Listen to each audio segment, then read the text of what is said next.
live, ECU? R. Do you bleed purple and gold? Are you ready to hoist the colors? Hoist the colors!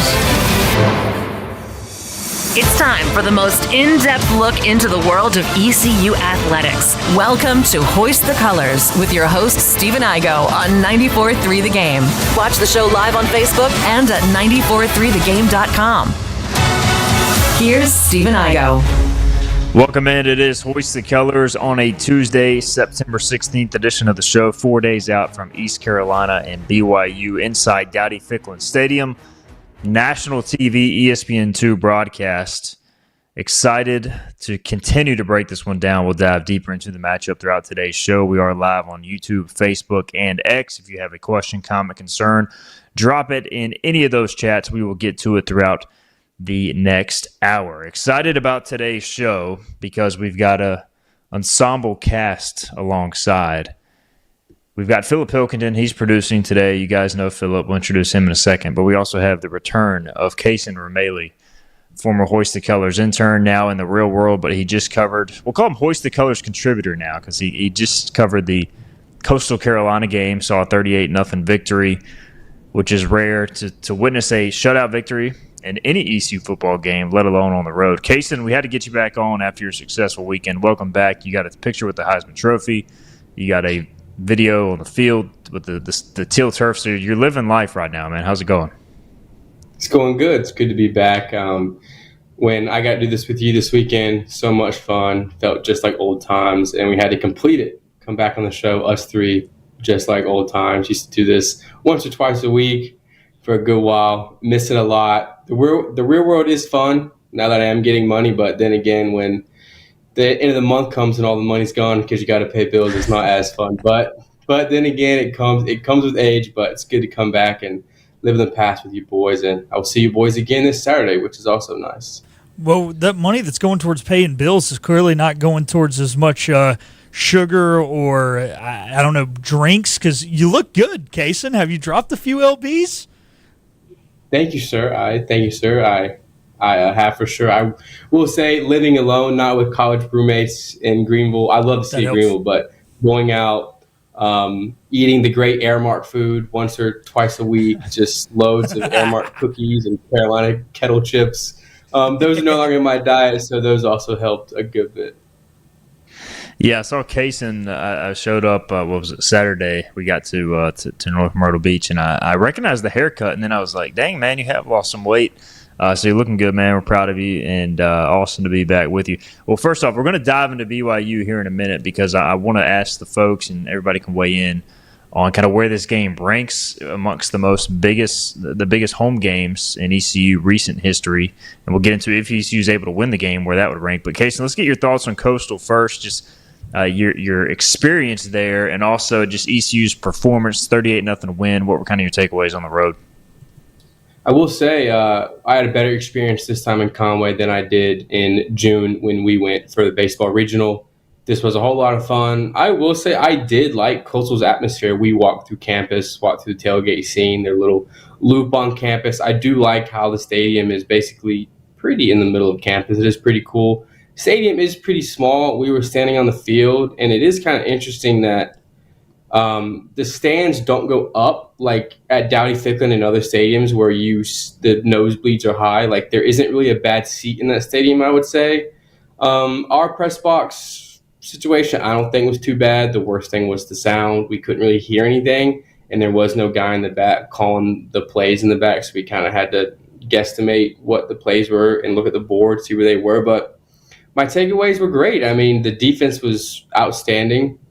The offense showed promise, as they always do.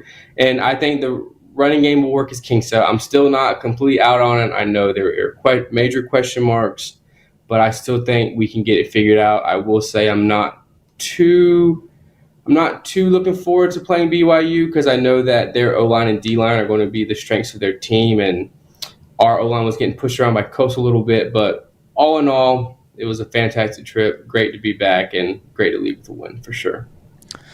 East Carolina wins 38-0 at Coastal. All right, let's get into this discussion, guys. I mean, there is still very early in the week. I was texting Rod Robinson and John Gilbert earlier this week trying to figure out, hey, is this got a chance to be a legit shutout? And they kind of said it really depends on what the student pickup is starting in that today, Tuesday, Wednesday area. It's family weekend. It's painted gold weekend, which I want to get into later, that whole ordeal. But like this feels like the biggest home game ECU has had in quite some time. Now, a lot of people forget because last year ECU lost the App State game, but that was a huge game at the moment too. ECU was 2-0 going in. App State had beaten ECU twice in a row. There was a lot of buzz around that game, so it feels similar to that, but also a tick higher. You know, maybe if ECU wins that game, we're including that in this discussion. But you know, where does this one rank? ECU doesn't get too many Power 4 teams at home anymore, just given the landscape of college football. For you guys, where does this one kind of rank amongst recent home games, just in general, just having a chance to play the game, the buzz? We'll start with Phillip. What do you think there? You know, I think this is probably the biggest one in the better part of 10 years if you just solely look at the opponent and the opportunity.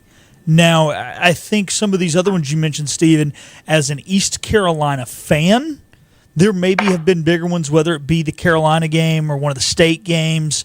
And in this one, the reason why I'm not saying it's to the level of those is because of the lack of geography between, or the amount of geography between Utah and North Carolina, and just the lack of hatred for BYU amongst Pirate fans. But when you take away all that, when you take away the closeness of Appalachian State or of NC State or of North Carolina, and you just look at it from this is a big-time program rolling into your house, this is probably the biggest game since we were talking about it maybe when you hosted Carolina after beating Virginia Tech the week before.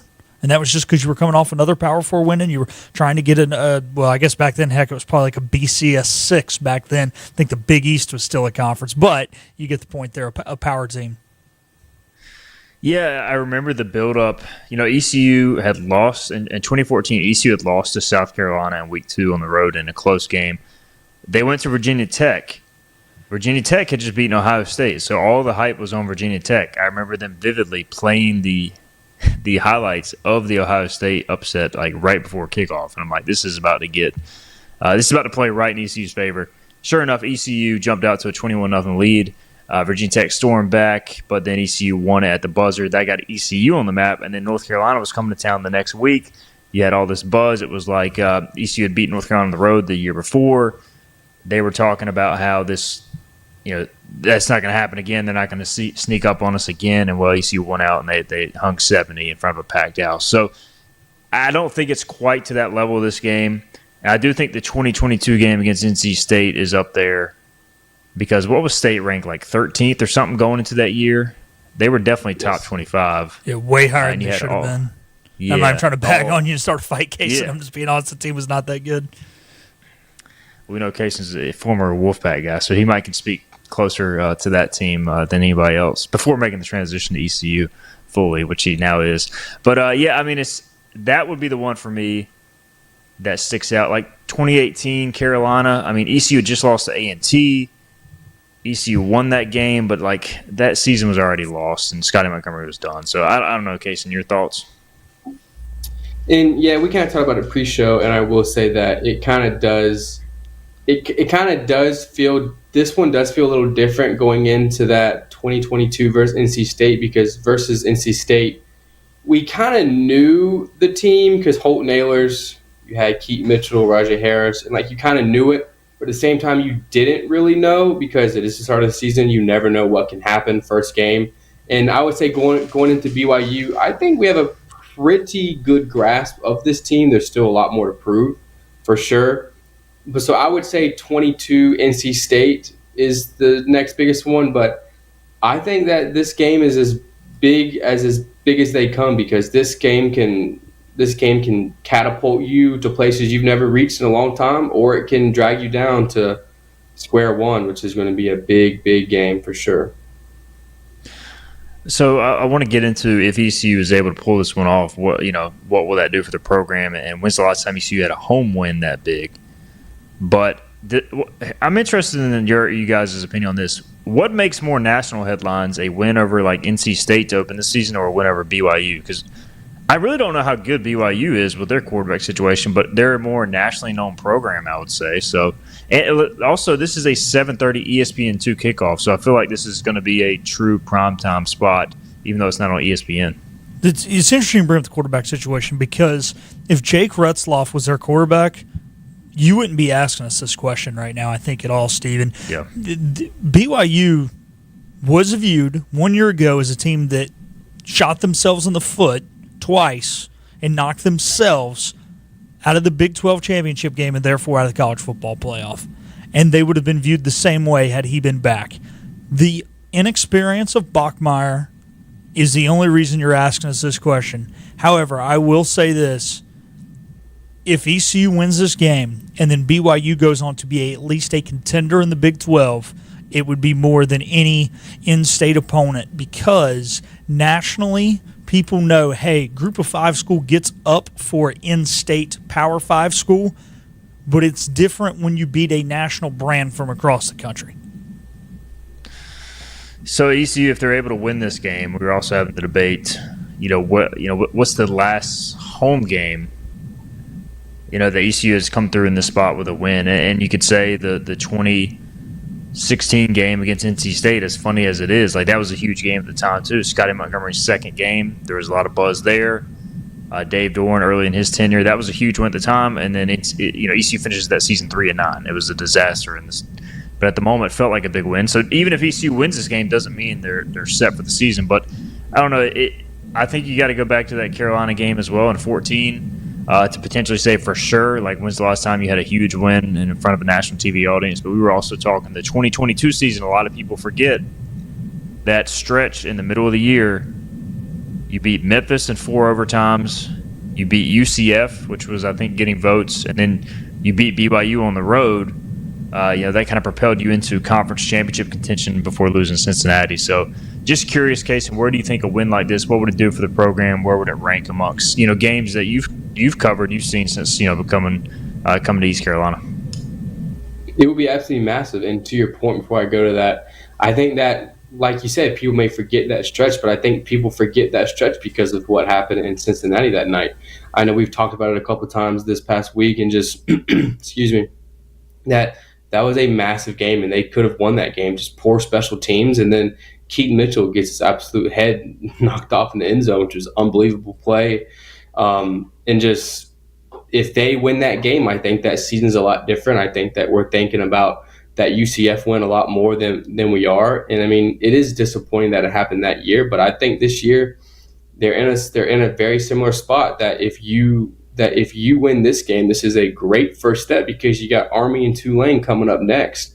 And I think that if you win this game, it will be absolutely massive for the program, and you're going into Army and Tulane with a lot of confidence.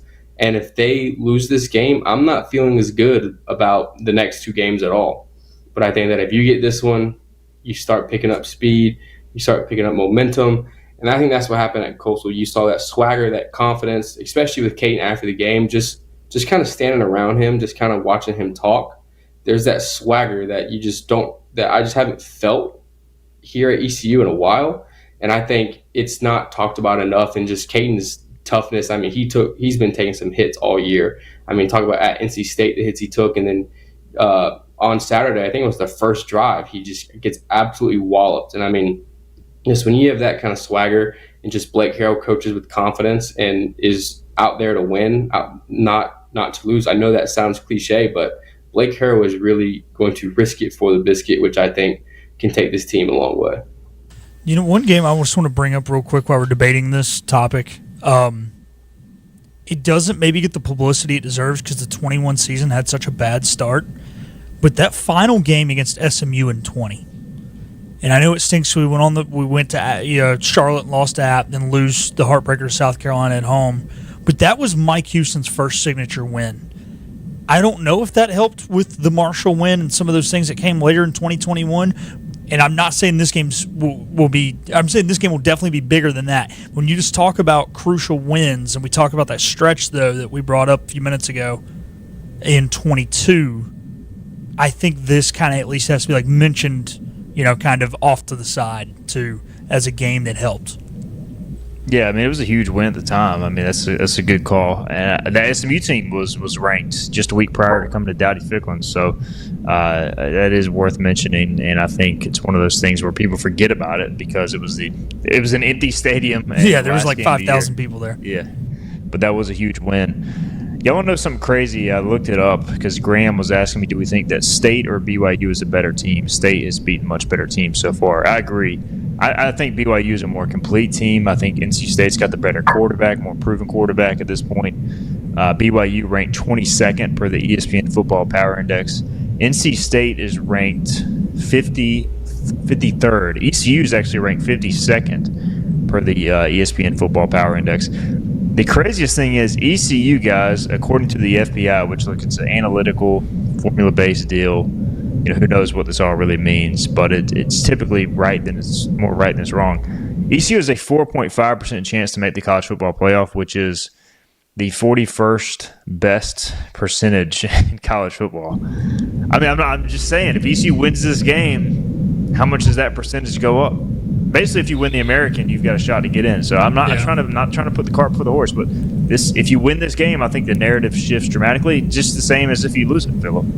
Yeah, I think it does because of what you mentioned, right there, right? Like, we know Boise's had their struggles. We know that South Florida right now is the favorite. It's a team that's not on East Carolina's schedule, but it's a team you would, have to beat in the conference championship game, theoretically, in order to be in that situation. But in order to get that nod from the committee, you have to have a signature win. And this could be that signature win. And going back to whether or not BYU or NC State's better, I would definitely say BYU. I think we're going to learn a lot about State this weekend. I think if they go out there and win that game against Duke, okay, maybe we're having a different conversation. But if they go out there and lose by 20, it proves that State is, a 6-7 win football team.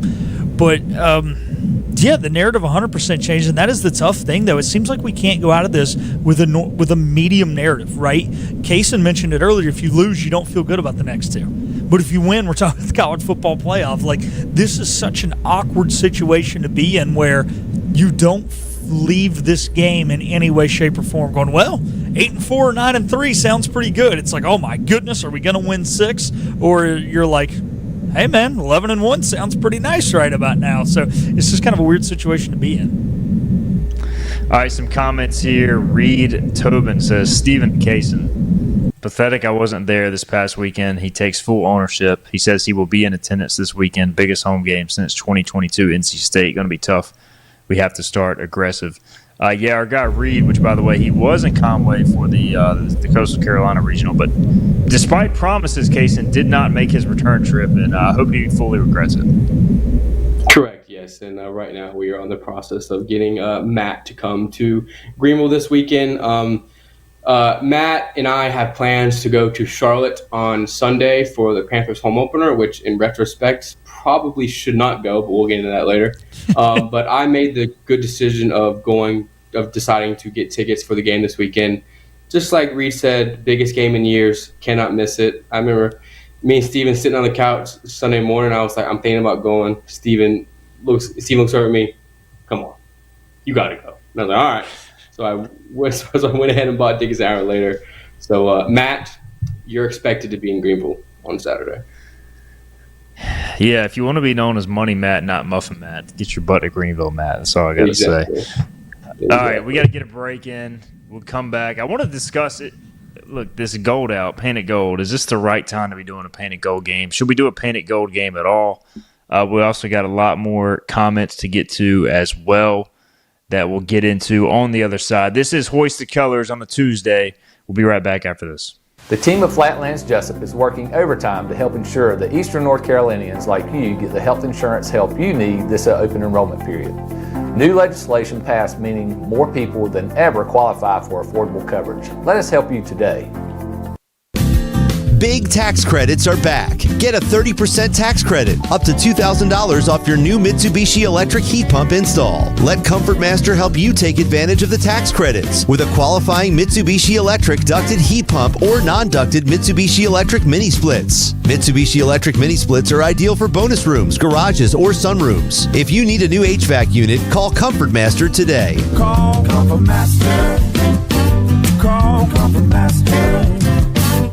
You know what the problem is with standard belts? Usually you have to choose between too tight or the opposite, too loose. But with Anson Belt and Buckle, you don't have to choose. We got rid of the holes and instead have a track system designed for micro adjustability. That way you can enjoy a perfect fit every time. Anson Belt and Buckle. Find your perfect fit today.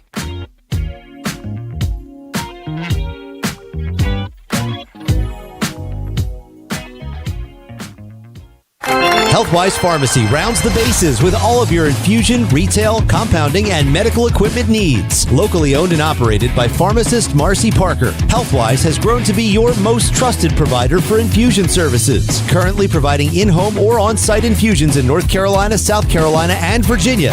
Visit Healthwise Pharmacy at 615B South Memorial Drive or call 252-295-0059 to speak to a patient service representative to find the option that best suits your needs. Tired of the 1-800 numbers advertising Medicare products? Flatlands Jessup has 6 offices all throughout eastern North Carolina. Get face-to-face help from our local award-winning licensed team.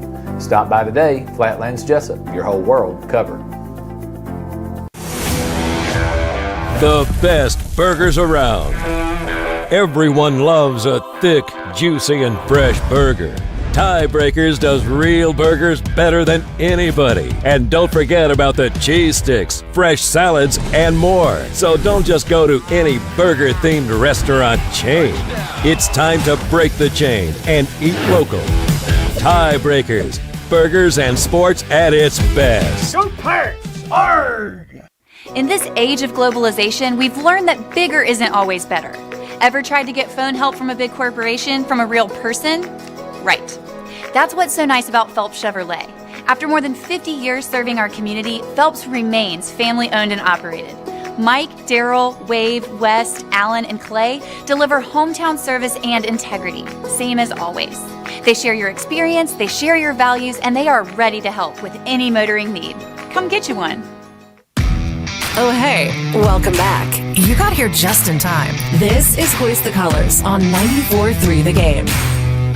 All right, welcome back in. Hoist the Colors, Tuesday, September 16th edition of the show. We've got Philip Pilkington back in the 94.3 The Game studios. We've got Cason Remaley coming live to you from the beach in a conch shell, as Terry Long said. Yeah, there was that. We were hearing some audio when he was on in our first segment. We think we have figured it out.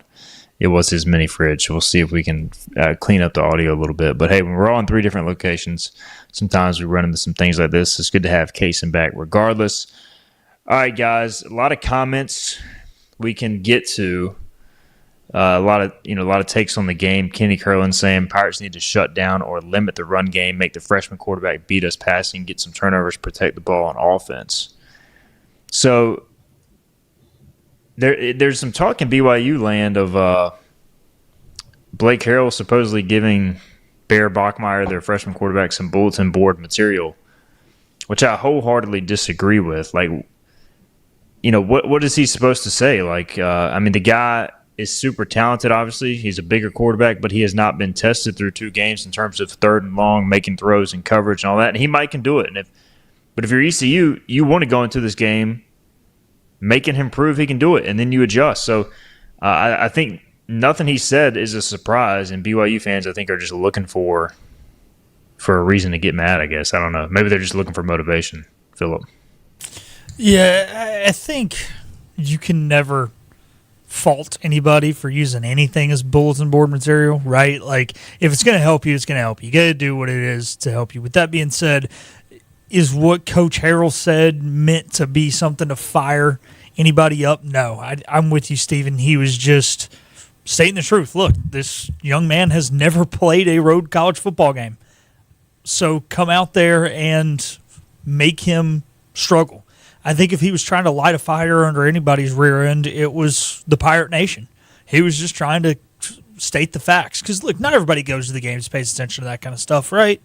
Yet we do. The diehard fans do. The people who listen to sports talk radio. So all of our listeners know this is a true freshman quarterback. Random people who just go to the home games, they don't know. But if they are told, hey, look, this is a freshman quarterback, you having one more ice-cold brewski before the game and being that much more rowdy might make a difference, they might consume that one more ice-cold brewski and be a little more rowdy. So credit to Coach for saying it. And, look, if Bachmeier wants to use his bulletin board material and that's what he needs to get motivated, good for him. Who are we to tell him what should and shouldn't motivate the young man? I don't know. I don't really care, I guess. And maybe I'm doing like 3D chess here or way overthinking it, but I almost feel like if you're Blake, you want Barry Bachmeier to see this and be like, all right, you know what? I can beat them from the pocket. I can be a pocket passer. And then all of a sudden he's trying to sit back there and diagnose defenses and he's throwing a pick. Like, am I overthinking it, Cason? No, not at all. I think that's a great point, but I also want to make a point. Barry Bachmeier wears number 47. Here we go. We cannot let a quarterback wear number 47 come into our house and beat us. I'm sorry. It just cannot happen. I may be making, this might be playing in the BYU football practice facility tonight, now that I'm saying this. I was about to say, this will be the new bulletin board material. But we cannot let a freshman come in here wearing number 47, who's probably never heard of East Carolina in his life, come in and beat us. I'm sorry, we just can't. And then he was sacked 3 times versus Stanford, and I was reading into it this morning that he does not have – he struggled versus the blitz and the pressure, and I think that coming off of last week, I think Aldridge and Harrell are just going to just up it, I think, this week, and I think being at home, it'll increase it too. I mean, I think Dowdy is going to be absolutely insane, which is going to help us for sure. But, yeah, I mean, I guess it's bulletin board material from Blake, but, I mean, he's right, and I definitely think that if he does see it, he goes, all right, well, now watch, and now he's going to be thinking of me on 3rd and 12 too. I got to prove this guy that I'm wearing number 47, which I respect. Hey, I just want to bring up one thing, and I get what you're saying, that he probably has never heard East Carolina, but Blake also said yesterday it's probably his first trip to the East Coast. His brother did play at Wake Forest for a year, and it was the worst year of his college career. Let me just put that out there. Bachmeiers do not play well in North Carolina. Just saying. Oh, my gosh, that's his brother? Yeah. Hank Wow. Bachmeier, who's decent at Boise, wasn't great at Louisiana Tech, but the team was just bad. It really wasn't him. And then he went to Wake and went 3-8 and threw double-digit interceptions. Just saying. You got Bear Bachmeier, you got Tiger Bachmeier, and you got Hank Bachmeier. I mean, why didn't we just go the full trio there and name Hank after an animal as well? I know, lion. You'd have lion, tiger, and bear. Oh, my. Yeah. It was too easy. A missed opportunity there. Yeah, look, Kalani Sitake, I will say, I watched his full 22, 23-minute press conference. He knows what BYU is getting into because he has lost to both. He's lost to ECU both times he's played ECU. He's been here when ECU wasn't good and his team wasn't good, and it was a pretty good atmosphere. So I think he's trying to do everything he can to prepare his team. But I do wonder, like, do the majority of these BYU players who are from the other part of the United States, do they really know what they're walking into on Saturday night? And I honestly don't know. I mean, you could tell at 18 and 22-year-old, and I guess some of these guys are 24, 25, how to prepare. But, like, I do wonder, the start of this game I think is going to be critical. Are they going to come out shell-shocked? Maybe not, because they're in the Big 12. They see tough environments. But, like, if their mind isn't right, then I do think ECU can jump on them and maybe get out to an early lead, which has been a struggle through 2 of the 3 first games. Yeah, I mean, I think to your point, yeah, like it's one thing to think and it's another thing to know. Like, they know when they go to Waco, Texas, or Lubbock, or Stillwater, that it's going to be crazy. But I think in the back of their mind, they're still be like, this is actually a group of 5 school with BFE, Eastern North Carolina. Like, who is East Carolina? Is Chris Johnson okay? We've heard of him, is what they're going to say. I don't think they really know. Well, hopefully it plays to ECU's advantage. Cameron adding in the chat, hard to take anything Cason says seriously since he guaranteed a series win against Coastal in baseball last year. Did you really guarantee a series win? Yeah, I thought there was no way we were going to lose that Look, series. you win some, you lose some, man. Hey, I was about to say, Cason was off to a good start after what Norby did on Friday night that weekend. Yeah. Like 20 billion strikeouts. The Pirates honestly should. A lot of ECU fans didn't have us beating Coastal. I mean, I was beating Florida, so yeah. I don't think the War has beaten Florida, so we did do that. So, but yeah, Cameron, win some, you lose some. My fault. Cameron, do we really need to bring up all your tweets in the heat of the moment? Because I know that. Oh my goodness, you can have some of a reaction sometimes, Cameron. You know they've got the roasts now. Should we just do like a roast of not specifically Cameron, but just ourselves, our tweets, and like loyal listeners and loyal posters on the message boards tweets? Like we just need to like just have a roast. Like here's what this idiot said. Here's what I said. I'm an idiot too, and just hoist colors after dark, baby. I think it would be awesome. I've been featured on Freezing Cold Takes before. The Twitter account for tweeting about how good the Melvin Gordon signing was for Denver, and that did not turn out well. So, look, it happens to the best of us. Cameron says, just kidding, love you all, just happened to bet on us that weekend. So he's blaming you for the bet. He's blaming you for his bet. Sounds like, did you guys hear, this is off topic, but it's just funny. Did you guys hear that Scotty Scheffler had to get rid of his Venmo because people would win money betting on him and then like kick some of the profits his way, and then the next week the same people that like bet on him and lost would like send him Venmo requests, like people you had never met, just random fans. So he had to like get rid of his Venmo. I don't blame him. I think if I was of that stature, I would not have a Venmo either. Yeah. So can't blame him. It's just funny though, because we're talking about Cason costing Cameron money. It's all Cason's fault. So just Venmo Cason is what we're trying to say. Let's get a break in. Say what? I said, yeah, come on, bring the money on. Well, he lost money. He's going to send a Venmo request to Cason. Okay. No. We got a lot of comments we'll read. Let's go ahead and get a break in. I want to have this gold out discussion. I want to save time for Cason and Philip to rant about some NFL as well. But we'll get into the gold out next. Is it necessary? Should we continue to do this? We'll discuss that more. This is Hoist the Colors.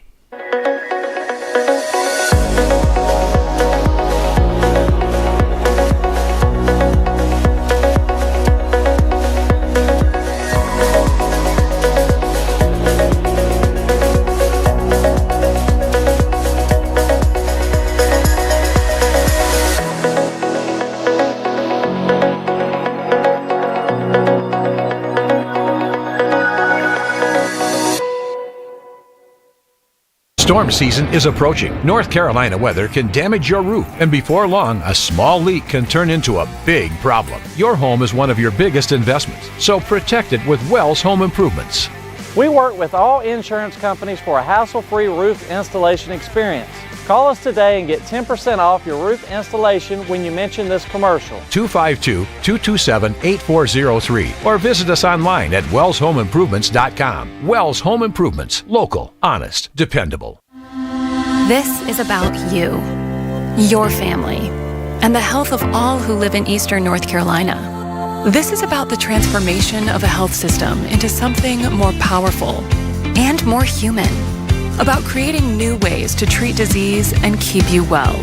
This is about ECU Health, which is to say, it's really all about you.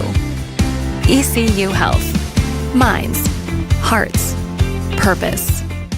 You have a choice when you invest in insurance, and when you choose First State Insurance Advisors, you're working with people you can trust. Clark Stallings has deep ties in the community. His team, including Keaton Smith, Regina Asby, Phil Leyva, Max Joyner Jr., Max Joyner III, and Ginger Smith, provides knowledgeable and professional advice. First State Insurance Advisors is an independent insurance agency. They offer all types of personal insurance as well as various types for business. Call or email First State Insurance Advisors today. We want to be your trusted choice agency.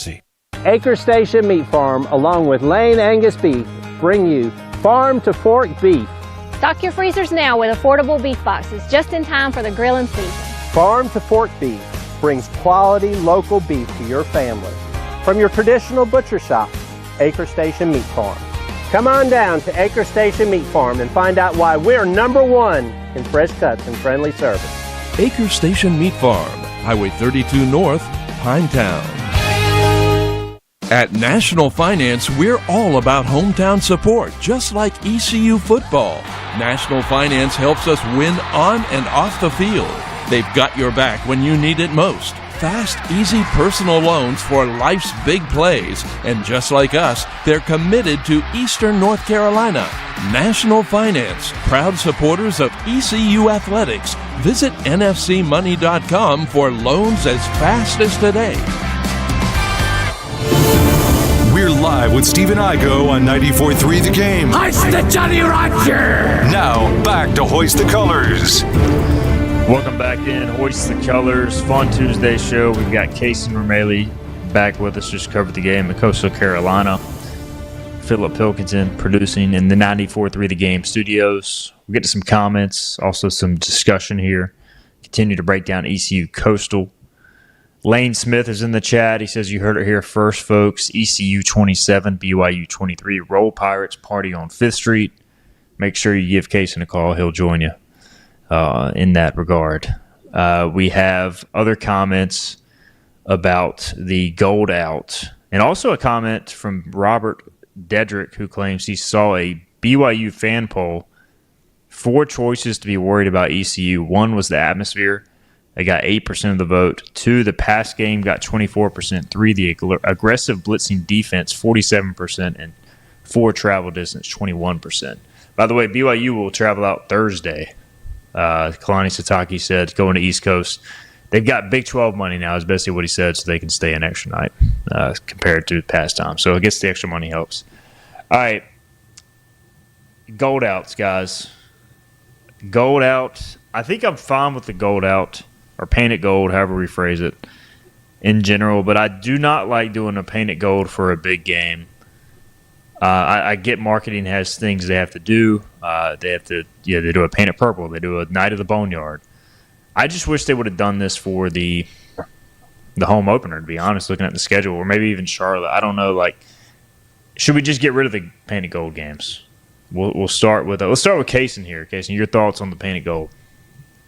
See, here's the thing. I don't hate the painted gold, just like you said. I just think there are better options for it. I think that we're on ESPN2 at 7:30. Let's do – I mean, I guess black's out of the question because I assume you're going to do one of those on one of our 10 Thursday night games, which makes sense, I guess. So let's just paint it purple. I mean, just have everyone wear purple. And, I mean, I saw a comment on the board. I think I was reading it last night, the night before, when they were talking about the gold out. And, like, now that I think about it, when I go into UBE or Dowdy's store or look online, you can't find many gold polos. You can find gold shirts, but like I'm a polo guy, and like I don't know of many gold ECU polos. Did you guys have one? I'm just curious. So there, and this actually was going to be my argument against kind of the no gold out game. They made them, not many. The problem was they're same price, like $85. I wasn't going to wear it other than the gold out game, so I bought, like when I was a student, one dry fit gold t-shirt that had the logo in the middle and it had like a football around the logo. And I was like, yeah, this is what I'll wear for the gold game. And like I think with the girls, there is a few more like small shirts that are more female cut only. And then also like girls can just find they can find stuff to wear for color specific games. Correct. That don't have to have the logo on it. I feel like for the female students it's not as hard, but for the male students it's just like, yeah, why am I going to buy this gold? I mean, some people have them. I've seen them for sure, but I just why? And it too, like gold, I don't know, man. I know it's one of our colors, but like I said, it just doesn't look that great on TV. I'm not anti it, but yeah, ESPN2 BYU, and its problem was it was done before the ESPN2 was announced in the night game, but yeah, do purple or white out or something. I don't know. Yeah, and this was, like you said, these games are designated as such when the schedule comes out. So I want to say maybe even dating back to February. Yeah, I said wait till you know. Because like nobody is like looking at the schedule in February and is like, or June, whenever they announce the game day designation, like, oh, painted gold game on September 20th. I better save my gold attire for that one. Yeah. I'm with you guys. Look, nobody really looks good in yellow anyways. Like, it's just, I mean, I don't know. It's just not a great color. Again, it is an ECU color, and I'm fine with the principle of it all. I am with Robert Dedrick, though, in the chat. He says, agree with purple, gold for FCS games. It does feel like we've had gold outs for like William and Mary, Campbell in the past. Like, I don't know why we just didn't do that for Campbell for the opener, but we're nitpicking here. I just felt it was a worthy discussion because fans care about this stuff. Kenny Curlin says, I don't like the gold out at all. Pirate 2031 says, paint it gold is a whatever for me. I will wear purple because the gold choices are crappy. So here's your problem, too, is like people aren't even going to partake in the painted gold. So yeah, unless you hand out yellow towels or something. Kenny Curlin says if they want to do something, hand out the gold yellow towels. Ryan says we are purple and gold. Geez. So who knows? Maybe they roll out with a gold helmet. How would we feel about that? Ooh. Would that make people rethink it? Yeah? Yes. Let's see, a gold helmet. Do you think they're going to run out a dang gold helmet, though?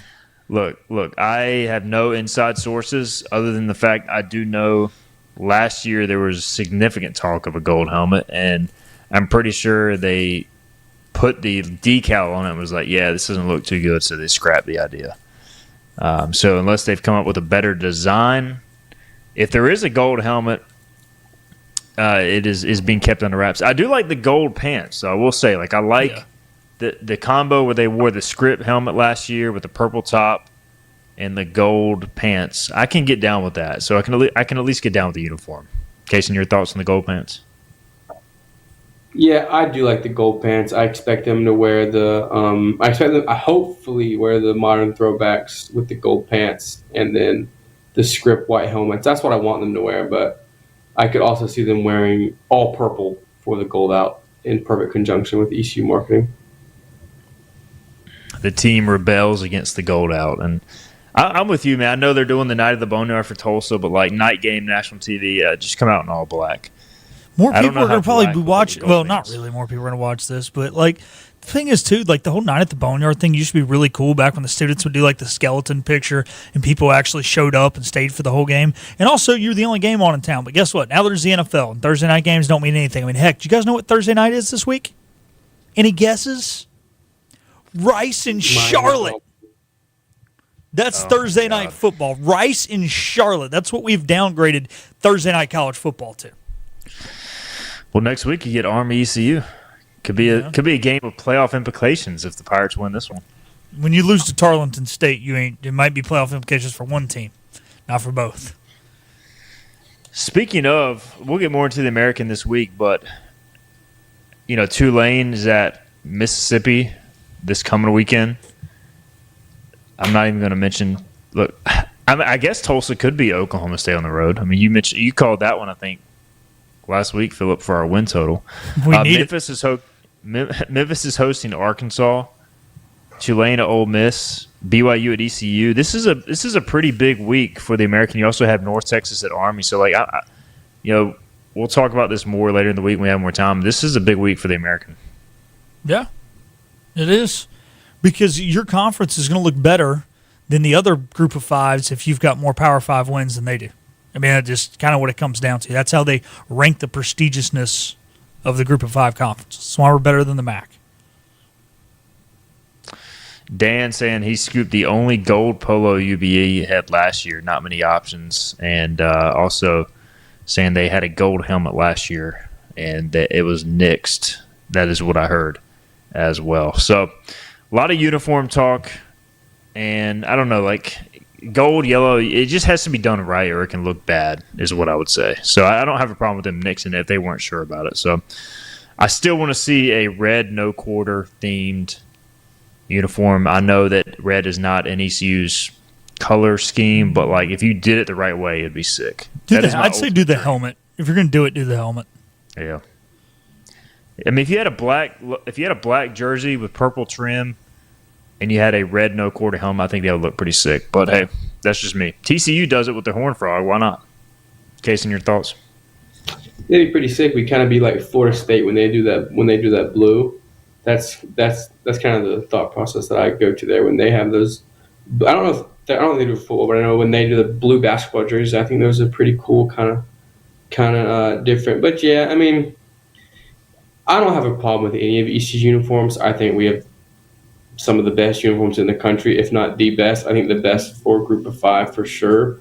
So whatever they roll out wearing, I'm just fine with. I'll be wearing jeans and a purple polo on Saturday. So I don't have any. I do have a gold ECU sweatshirt, but I'm not wearing a hoodie on Saturday. So that's out of the question. Don't feel like stopping by UBE or Dowdy to get a gold T-shirt. Sorry, but you'll see me in purple on Saturday, folks.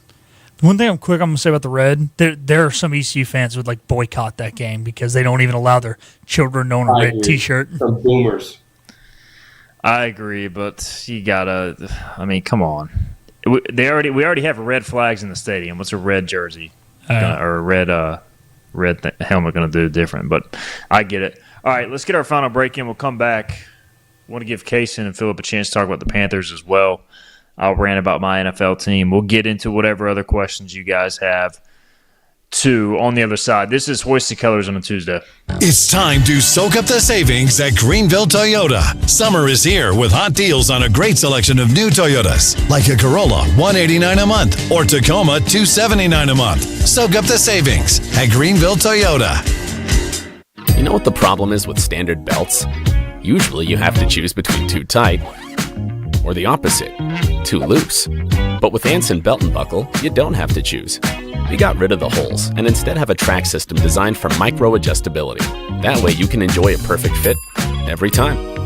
Anson Belt and Buckle. Find your perfect fit today.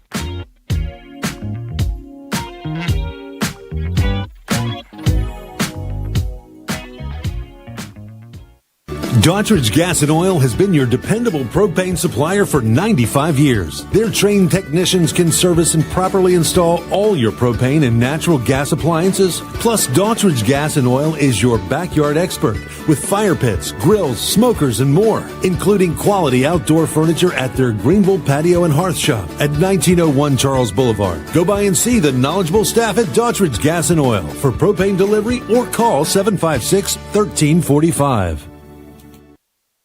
Other restaurants claim their food is fresh and fast, but are they friendly? At Moore's, you're treated like family the minute you walk into their doors. With locations in Winterville, New Bern, Swansboro, Morehead City, and Jacksonville, we've been practicing what we preach since 1945. At Moore's, our barbecue is slow cooked and smoked over real wood daily until it's so tender it's falling off the bone. Combined with our fresh chicken, cooked-to-order seafood, and homemade fixins, we're sure you'll agree. If it's not Moore's, it's less.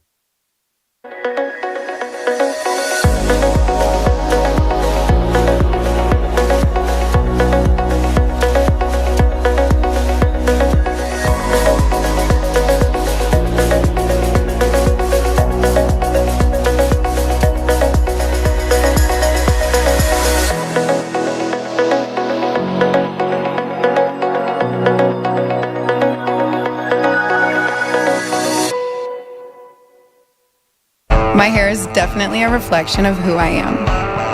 Wild, fun, fiery for sure. It just goes with the flow. Me and my hair, both untamable.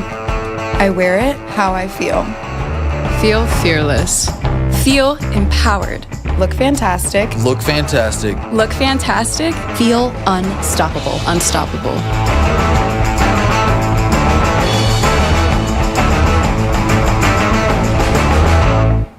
The sun is out, and so are the deals at Greenville Toyota. Soak up the savings on a hot selection of new Toyotas, like a Camry, $229 a month, or RAV4, $289 a month. Soak up the savings at Greenville Toyota. Get the podcast of the show on the IBX Media app or where you get your podcasts. Got it. You don't have to tell me twice. I remember it exactly. Stephen Igo and Hoist the Colors on 94.3 The Game. All right, welcome back in. Hoist the Colors, final segment here. We'll talk some NFL in a second. We had a deep uniform discussion with the painted gold game coming up, and just to kind of show you the difference on the potential no quarter red themed helmet, we've got multiple comments that says red no quarter, yeah, that's fire. Somebody suggests doing an all black theme with a Blackbeard logo on the helmets and red back into the helmet that says no quarter. And then Corsair says, you're right, Philip, no red, please, no red. So it's hard to please everybody. Philip Pilkington, Cason Remaley alongside. Pirate 2031 adding, you guys may have said this, but they should paint the end zone's gold for this painted gold. Yeah, they changed the lettering to purple about 10 years ago. The gold lettering in the end zone was a million times better, so it would be cool to see them change that back, but who knows. All right, we'll discuss more of that throughout the week. Just fun to talk uniforms. So we did the Coastal game, Cason and I, on Saturday night. We were both talking. I was like, yeah, man, I packed my Broncos shirt to wear Sunday. Casey's like, yeah, I got my Panthers gear to wear Sunday. Both of us in the day in shambles. Probably me more than him, given how the game was lost. But, Cason, what happened to your guys? They did backdoor cover, but disappointing 0-2 start for Dave Canales and company. It's just absolutely pathetic from top to bottom, from David Tepper all the way to the people that refill the soap in Bank of America Stadium. It is just absolutely pathetic. There's just an organizational issue in every aspect. It is absolutely pathetic. It just drives me absolutely insane. And Bryce did have a good game, but I mean, Philip, I don't know about you, but I'm standing on each edge of he's a garbage time merchant. Most of his stats his career come when we're down 30. Granted, we did almost win the game. We did come back, but during that final drive, he did not have a completion. And I'm not putting it all on him because I think the play calling is not great.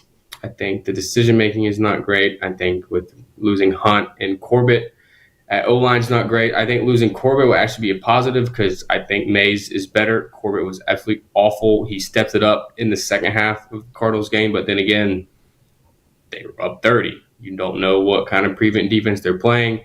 This Cardinals team also almost lost to the Saints last week. So, I mean, I'm just absolutely just fed up with the Carolina Panthers. It's not fun, man. Philip, you're a fellow Panthers fan, so yeah. Are you in the same boat, or you? Yeah, I mean, it makes Sundays not fun, and for so much of Cason and I's childhood, like even when they were bad, they were 7-9, and like you could live with it. I mean, I've already kind of, had my time on the show, so I won't make it too long, but just you're digging yourself in holes too early, and it's like the bad plays, you're letting them be game-changing plays. Like, it's like you don't expect to win every single play in a football game. I mean, even East Carolina didn't win every single play this past week when they won 38-0, but like, you outkick your coverage on a punt with 40-some seconds left in the half, and the guy runs it back to like the 37, 38-yard line. That's a bad play. To pile it on, you let them score a touchdown instead of a field goal. I mean, stuff like that. You fumbled the ball. Dang, that stinks. They recover it in the end zone. I mean, just bad plays are going to happen, but you can't make bad plays become worse plays. Panthers will host the Falcons this weekend. I mean, I think that's a winnable game, but we'll see. It'll be their home opener. Yeah, guys, the NFL and sports in general, but it just feels like the NFL, the line is so fine between winning and losing. I haven't been that distraught over a Denver Broncos game in years. Still am. I have this pen in my hand that I'm just like squeezing as hard as possible, thinking about the end of that game. But like, if the penalty doesn't happen, or if they make their kick, I'm like on cloud 9 right now. But as a result, I don't want to listen to any Broncos talk, any podcast. I just want to rant. You guys heading into the year, I don't think anybody expected the Panthers to be like Super Bowl contenders, but everyone has hope until you don't, and then it feels like the most miserable thing in the world. I mean, sports is just like, it's crazy, man. Yeah, it's no hope year after year after year. That's the freaking problem. Yeah. But you had hope this preseason. I did. Yeah. I did. But I want to have hope in October. I don't have to have hope in December, but can I roll into October, not like rolling my eyes going, what's the future of this franchise? I mean, like it's one thing to be dog water, but see a path to the future. Man, we don't even see that. This morning I woke up to a tweet notification from Joe Pearson saying the Panthers signed a Bengals linebacker off of the Bengals practice squad. We're signing defensive players off of the Bengals practice squad. I looked at that. Our linebackers can't cover anybody.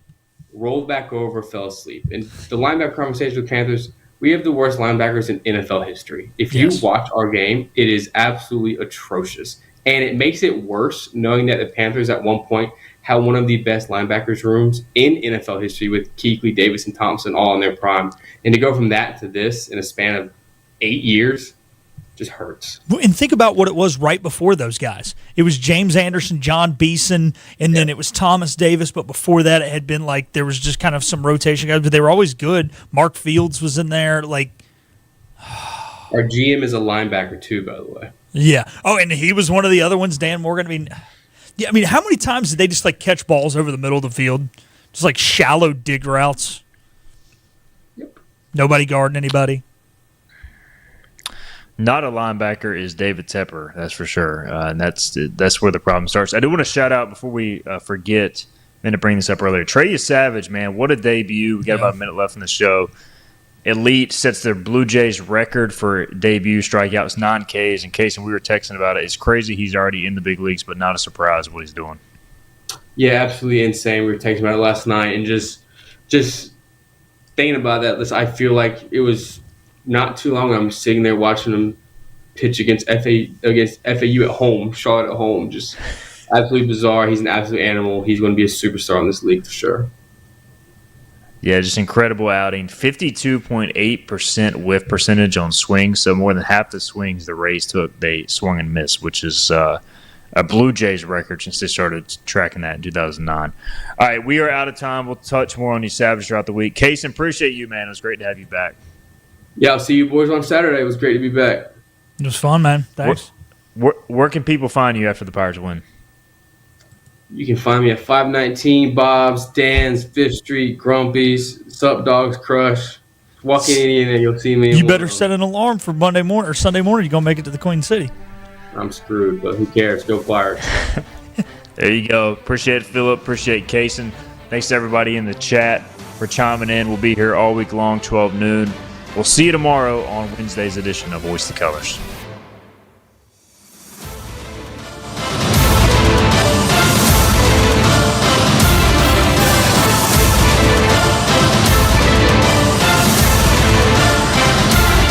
This has been Hoist the Colors with your host, Stephen Igo. Get a recap of this show at 943thegame.com and on your IBX Media app, on Twitter, Facebook, or anywhere you get your podcasts. Tune in weekdays at noon to get your ECU sports fix with Stephen Igo and Hoist the Colors on 94.3 The Game. Hoist the Colors!